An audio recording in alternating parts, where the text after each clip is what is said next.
প্রথম আলো আমার কাছে একটা ঈদের মতোই। মেরিল প্রথম আলো যখন এই অ্যাওয়ার্ড শোটা শুনি, আমি খুবই বেশি আপ্লুত হয়ে যাই। আমার কাছে মনে হয় যে আমি যাব এবং আমি নতুনত্ব কোনো ড্রেস পরে যাব। যেহেতু এটা বৈশাখ মাসে পড়েছে, তাই আসলে আমি আমার এই ড্রেসটার নাম দিয়েছি হালখাতা, যেটার দাম 10 টাকা মাত্র।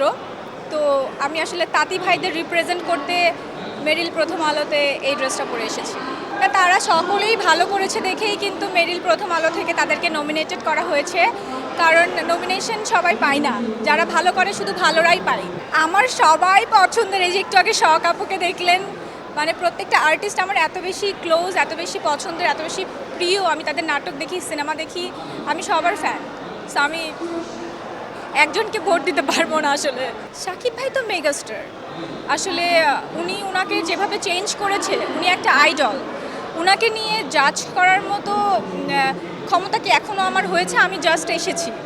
সো আমার মনে হয় ওনাকে নিয়ে আমি কিছু বলতে পারবো না, ওই যোগ্যতা এখন পর্যন্ত আমার হয়নি।